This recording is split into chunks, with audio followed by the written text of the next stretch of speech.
कल्याण मित्रों, आज आप सबके सामने मैं घोषणा करता हूँ कि मेरा मिशन ही मेरी ज़िंदगी है। मिशन के अतिरिक्त मेरी ज़िंदगी में कुछ भी नहीं है। मिशन ही मेरा सब कुछ है। मेरे शरीर के खून का कतरा कतरा और मेरी हर एक सांसें सिर्फ और सिर्फ मिशन को ही समर्पित है। मिशन ही मेरा घर है और मिशन ही मेरा परिवार है। मिशन है तो मैं हूँ, मिशन नहीं है तो मैं नहीं हूँ। मिशन ही मेरा वजूद है। कुछ उत्साही मित्रों ने मेरे मिशन को अपना मिशन समझकर अपना लिया है और उस पर प्राणपण से आगे बढ़ रहे हैं। कभी लगता है कि मेरे मरने के बाद लोग मेरे मिशन को आगे बढ़ाते रहेंगे और मिशन के पहिए को घुमाते रहेंगे, इसलिए मैं चैन से मर सकूँगा। मगर कभी लगता है कि कहीं ऐसा न हो कि मेरे मरने के बाद लोग मेरे मिशन को बढ़ाना और घुमाना तो दूर, बल्कि मेरे मिशन को ही भूल जाएं। इसलिए मैं चैन से कैसे मर सकूँगा। मगर स्थिति चाहे जो भी हो, मेरे मिशन को कोई अपनाए या उसका विरोध करे, मैं रुकने वाला नहीं हूँ। भीड़ तो भीड़ ही सही, अकेला तो अकेला ही सही, मेरे कदम रुक नहीं सकते। इस अस्तित्व में ऐसा कोई नहीं है जो मुझे रोक ले। आज से लेकर अंतिम क्षण तक एक एक पल मिशन के लिए समर्पित है। जब तक इस पृथ्वी पर चारों तरफ अपने मिशन को फलीभूत होते देख नहीं लूँगा, तब तक प्राणपण से काम करूँगा और अपने को मिशन में पूरी तरह से झोंक दूँगा। अब निश्चित रूप से आपके अंदर मेरे मिशन को जानने की जिज्ञासा उठ रही होगी। अपने मिशन के बारे में कुछ बताने से पहले आपको एक कहानी सुनाना चाहूँगा, ताकि आप खूब अच्छी तरह से मेरे मिशन को समझ सकें। फिर साथ देना होगा तो दीजिएगा, नहीं तो मुंह फेर कर चलते बनिएगा। आप स्वतंत्र हैं। मेरे मिशन को जानने के बाद आपका जो भी फैसला होगा वह मुझे सहर्ष स्वीकार होगा, लेकिन सुनना ज़रूरी है, जानना ज़रूरी है। मित्रों, आज से लगभग 2500 साल पहले गौतम बुद्ध के जीवन की एक अद्भुत घटना है, जो संबोधि प्राप्त होने से पहले की है। संबोधि प्राप्त करने से पहले एक बार गौतम बुद्ध का मन बहुत विचलित हो गया था।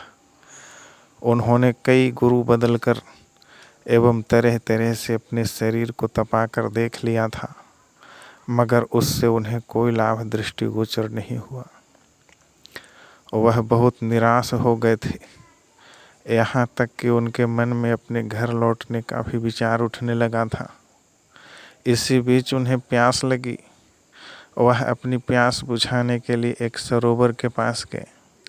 सरोवर के पास जाकर जो नज़ारा उन्होंने देखा तो उन्हें सहसा अपनी आँखों पर विश्वास ही नहीं हुआ। उन्होंने देखा एक गिलहरी सरोवर के पास जाती है, पानी में अपनी पूँछ डुबाती और फिर ऊपर आकर पूँछ झाड़ती। पूँछ झाड़ने के बाद फिर सरोवर के पानी में पूँछ डुबाती और फिर ऊपर जाकर पूँछ झाड़ती। वह बिना झुके और बिना रुके अनवरत अपना काम करती। गौतम बुद्ध कौतूहलवश बहुत देर तक यह नज़ारा देखते रहे, मगर उनकी समझ में कुछ भी नहीं आया। पहले तो वह खुद ही आत्मचिंतन करके समझने की कोशिश करते रहे, मगर जब समझ नहीं पाए तो उन्होंने गिलहरी से पूछा, गिलहरी तुम ऐसा क्यों कर रही हो? गिलहरी ने गौतम बुद्ध की तरफ पलट कर देखा और जवाब दिया, मैं इस सरोवर का सारा पानी सुखा दूंगी, मुझे डिस्टर्ब मत कीजिए, मुझे अपना काम करने दीजिए और आप अपना काम कीजिए। गौतम बुद्ध ने फिर पूछा, लेकिन बहन तुम ऐसा क्यों कर रही हो? क्यों सरोवर का सारा पानी सुखाने पर आतुर हो? गिलहरी ने जवाब दिया, सुनिए, आज से कुछ ही दिनों पहले मैं अपने परिवार और बच्चों के साथ इस सरोवर में आनंदपूर्वक टहल रही थी। जिस समय मैं अपने परिवार के साथ इस सरोवर में टहल रही थी, उस समय इस सरोवर में थोड़ा सा भी पानी नहीं था। देखते ही देखते पता नहीं कहाँ से अचानक से ढेर सारा पानी आ गया। मैं तो किसी तरह से अपनी जान बचाकर भागने में सफल रही, मगर मेरे दोनों नाजुक बच्चे इसी सरोवर में डूबकर मर गए। मेरा पूरा परिवार भी तितर बितर हो गया। परिवार के और सदस्य पता नहीं जीवित भी हैं या वो भी मेरे बच्चों की भांति काल कलवित हो गए। 1-2 दिनों तक तो मेरी ऐसी दशा रही कि काटो तो खून नहीं। मगर फिर मैंने काफ़ी सोच विचार करके संकल्प लिया कि जब तक मेरा जीवन है तब तक अपनी सारी ऊर्जा इस सरोवर के पानी को सुखाने में लगाऊंगी। जिसने मेरे पूरे परिवार को तहस नहस किया है, उसी क्षण से मैं बिना रुके और बिना झुके अपने काम में लगी हुई हूँ। गौतम बुद्ध ने गिलहरी की बातों को बहुत ध्यान से सुना और मुस्कुराते हुए फिर से सवाल दागा, लेकिन बहन, ऐसा करने से तुम सरोवर के पानी को भला कैसे सुखा पाओगी? गिलहरी ने उन्हें समझाते हुए जवाब दिया, आप सब कुछ देखते हुए भी अनजान बन रहे हैं। हर बार मैं सरोवर के पानी में अपनी पूँछ डुबाती हूँ और उसे बाहर लाकर झाड़ देती हूँ। एक बार में ही सरोवर के पानी की 20-25 बूंदें सुखा डालती हूँ। चलो मान लेती हूँ कि इस सरोवर में 1 लाख महाशंख बूंद होगी। उसमें से एक बार में 20-25 बूंद सुखा डालती हूँ तो महाशय, अभी मैंने हिम्मत थोड़े न हारी है। मैं तो प्राणपण से लगी हुई हूँ। अंतिम क्षण तक अब रुकने वाली नहीं हूँ। दिन हो या रात, सब काम धंधा छोड़कर इसे सुखाती ही रहूँगी और पूरा सुखा करके ही दम लूँगी। जिसने मेरे परिवार को बर्बाद किया है, जिसने मेरी हंसी खुशी को बर्बाद किया है, जिसने मेरे सुख शांति को बर्बाद किया है, जिसने मेरे अमन चैन को बर्बाद किया है और जिसने मेरे स्वर्ग को बर्बाद किया है, उसे अब मैं नहीं छोड़ने वाली। उसे सुखाकर ही दम लूँगी अब। गौतम बुद्ध चुपचाप उस गिलहरी की बात सुनते रहे। गिलहरी की बातों ने गौतम बुद्ध को झकझोर कर रख दिया। बहुत प्रेरित हुए और गिलहरी से सीख लेकर लग गए अपने काम में। बैठ गए पीपल के पेड़ के नीचे और फिर संबुद्ध होकर ही उठे।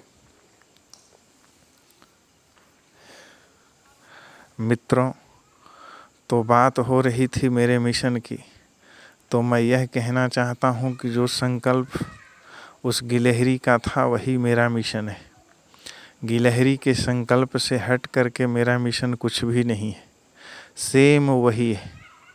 आज से करीब 2500 साल पहले जब इस देश का नाम जम्बू द्वीप हुआ करता था, उस देश को मैं ढूंढ रहा हूँ। यहाँ पूरा भारत पैदल चलकर ढूंढा, कहीं मुझे अपना वो घर नहीं मिला और न वो परिवार, न वो गलियाँ मिली और न वो सड़कें, न वो सुख मिला और न वो समृद्धि। मेरे जम्बू द्वीप के जो लड़के देश से बाहर जाते थे, वहाँ उनकी पूजा होती थी और आज के मेरे भारत में घर में ही उनकी हत्या हो रही है। मेरे जम्बू द्वीप में जो लड़की देश से बाहर जाती थी, वहाँ उसकी पूजा होती थी और आज के मेरे भारत में उनका घर ही में बलात्कार हो रहा है।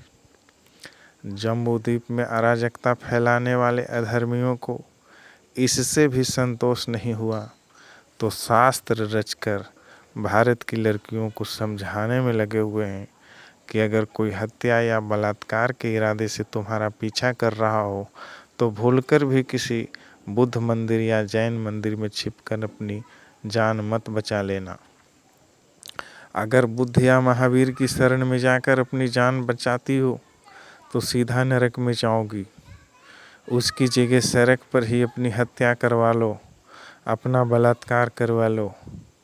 अगर मर भी गई तो कोई पाप नहीं लगेगा और स्वर्ग भी मिलेगा ऊपर से।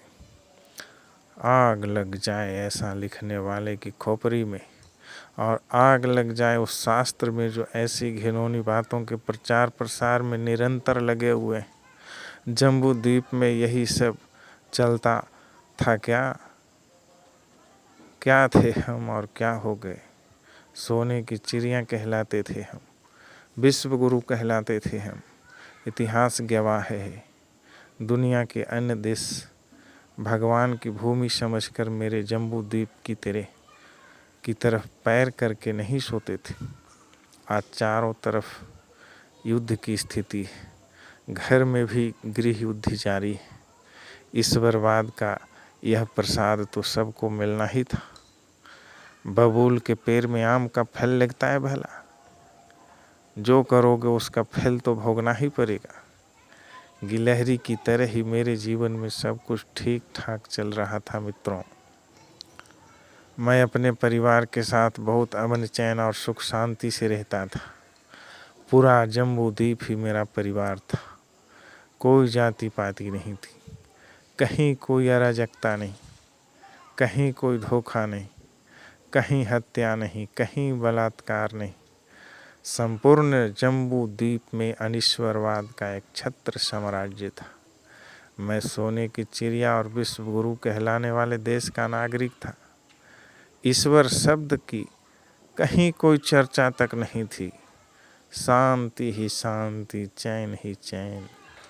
आदमी को आदमी अनिश्वरवाद ही बना सकता है।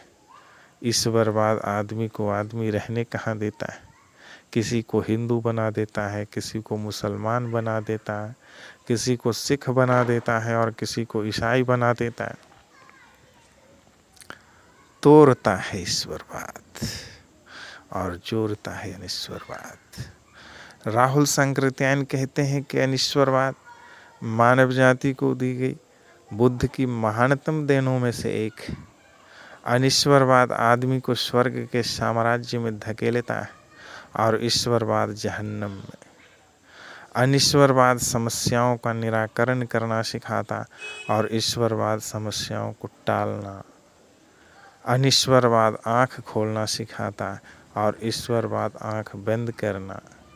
अनिश्वरवाद की बगिया में मैत्री और करुणा के फूल उगते हैं और ईश्वरवाद की बगिया में ढोल ढोंग और पाखंड के फूल खिलते। जम्बू द्वीप में आदमी सिर्फ एक आदमी होता था, न हिंदू होता था, न मुस्लिम होता था, न सिख होता था और न ईसाई होता था। इतिहासकार कहते हैं कि जम्बू द्वीप में ईश्वर शब्द भी नहीं था। यह शब्द बाद में हमारी सुख शांति और अमन चैन को तहस नहस करने के मकसद से लाया गया। मौर्य वंश के पतन के बाद ईश्वरवाद देश की छाती पर सवार हो गया और सर पर चढ़कर बोलने लगा। चारों तरफ हत्या बलात्कार शुरू हो गए। जैसे गिलहरी के लिए सरोवर में पानी एक आपदा के रूप में आया, वैसे ही मेरे लिए जम्बू द्वीप में ईश्वरवाद एक महा आपदा के रूप में आया। ईश्वरवाद आया तो तहस नहस शुरू हो गया। रिश्ते दरकने लगे, आदमी जानवर होने लगा। इसीलिए तो प्रेमचंद जैसे साहित्यकार आदमी को समझाने के लिए दो बैलों की कहानी लिखते हैं। समझाना होता है किसी आदमी को और लिखते हैं दो बैलों की कथा। ईश्वरवाद आदमी को आदमी रहने दे तब तो बात ही क्या, बैल बना ही देता है। इसीलिए बैलों पर ही कहानी कहनी पड़ती है साहित्यकार को। वही कथाएं आदमी पर कह दे तो FIR दर्ज होना शुरू हो जाएगा। इसलिए साहित्यकार भी मजबूर होते। बैल पर कह देते हैं, भैंस पर कह देते हैं, गधे पर कह देते हैं। समझने वाले समझ ही लेंगे, और जिन्हें समझना ही न हो उनसे डायरेक्ट कहने से भी क्या फ़ायदा। ईश्वरवाद रूपी आपदा ने जम्बू द्वीप के अमन, चैन, सुख, शांति और आपसी सद्भाव और भाईचारा को नष्ट कर दिया। इसलिए मैंने भी कसम खाई है कि जब तक एक भी सांस है तब तक ईश्वरवाद की ताकत को बूंद बूंद करके समाज से सुखाऊंगा। इसी सरजमी को अपना वही जम्बू द्वीप बनाऊंगा फिर से। History repeats itself. यहाँ से जातिवाद को भगाऊंगा, यहाँ से भाग्यवाद को भगाऊंगा, यहाँ से ईश्वरवाद को भगाऊंगा। जातिवाद, भाग्यवाद और ईश्वरवाद रूपी अराजकता को समाज से मटियामेट करना ही मेरा मिशन है। आदमी को आदमी बनाऊंगा और समाज को मानववादी। आखिरी सांस तक कमज़ोर करता रहूँगा ईश्वरवाद को, और अनिश्वरवाद को खाद पानी देता रहूँगा। यही है मेरा मिशन, और मेरा संपूर्ण जीवन एकमात्र इसी मिशन को समर्पित है। इसके अलावे मेरे जीवन में कुछ भी नहीं। अब सब कुछ आप पर निर्भर करता है। अपने गौरवशाली अतीत में लौटने के लिए मेरे मिशन में मेरा साथ देंगे अथवा मुंह फेर कर चलते बनेंगे, सब कुछ आप पर निर्भर करता है। आपने मेरी बातों को ध्यानपूर्वक सुना, इसके लिए अंतस से अनुग्रहित हूँ। मेरा नमन स्वीकार करें।